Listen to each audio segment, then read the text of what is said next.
रात का समय होता है। घर के सभी लोग बैठकर खाना खा रहे होते हैं। वहीं बबीता कोने में खड़ी होती है कि उतने में उसका छोटा भाई उससे कहने लगता है, अरे वाह बबीता दीदी, क्या स्वादिष्ट सब्जी बनाई है आपने।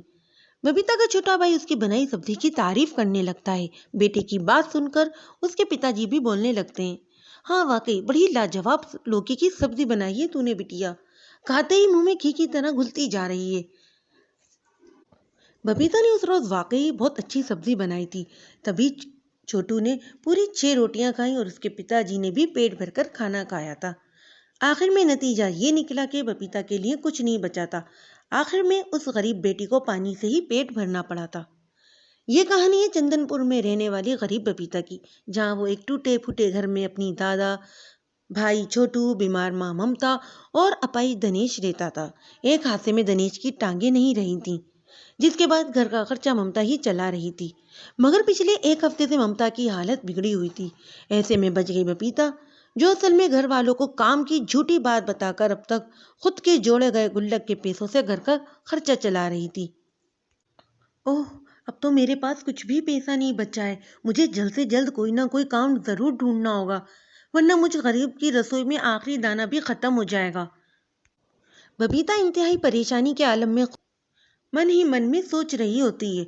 अगली सुबह बबीता भरी गर्मी में खाना बनाकर काम की तलाश में निकल पड़ती है। मगर जहां जहां वो काम की तलाश में जाती है, वहां से उसे ना ही सुनने को मिलता है। कुछ भी समझ नहीं आ रहा होता है उस गरीब बेटी को। मगर वो काम की तलाश में अंधाधुन आगे बस बढ़ती ही चली जा रही होती है। अगर आज काम नहीं मिला तो कल घर का चूल्हा जलाना बहुत मुश्किल हो जाएगा। नहीं नहीं, मुझे हर हाल में आज काम ढूंढना ही होगा। ऐसे में बबीता चलते चलते अमीरों के इलाके में दाखिल हो जाती है और एक बड़े से घर का दरवाज़ा खटखटाती है। दरवाज़ा मेघा खोलती है। हाँ कहो, क्या काम है। मेम साहबा, मुझ गरीब को काम दे दीजिए। ठीक है, अंदर आ जाओ।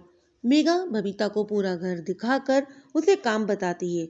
उसे पूरे घर की साफ सफाई से लेकर खाना पकाने तक का 1500 देने का कहती है। ये सुनकर बबीता फीके मन से कहती है, मगर मालकिन, इतनी महंगाई में 1500 में इतना सब थोड़े पैसे, थोड़ा तो बढ़ा दीजिए। अरे मैं कोई भागी थोड़ी जा रही हूँ, पहले 1 महीने तक काम तो कर। अगर काम अच्छा हुआ तो 1500 का 5000 भी कर दूंगी। लालच में आकर बबीता इतने कम पैसों में सफाई, बर्तन और खाना बनाना सब किया करती।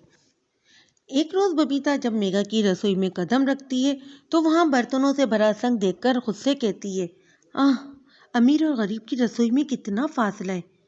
गरीब बेचारा सारी जिंदगी अपनी जान जलाकर जो कमाता है उससे अपनी घर की रसोई चलाता है, और अमीर एक ही खाने के वक्त में सारा पैसा वो उड़ा देता है।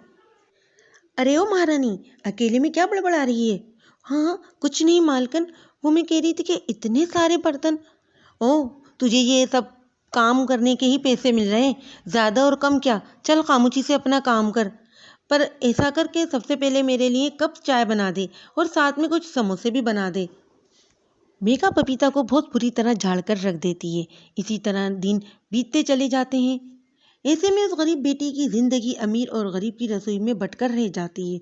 वो हर दिन रसोई की गर्मी और भपके में खाना बनाती।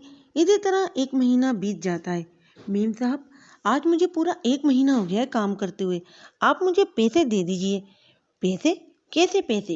1 महीना तो डेमो था और मुझे तुम्हारा काम कुछ खास पसंद नहीं आया। पर मेम साहब, मुझ गरीब के पैसे मारकर आपको क्या मिलेगा। मैं तो बस आपसे अपनी मेहनत के पैसे मांग रही हूँ। बबीता मेघा की बात सुनकर परेशान हो जाती है और उसके आगे गिगियाने लगती है।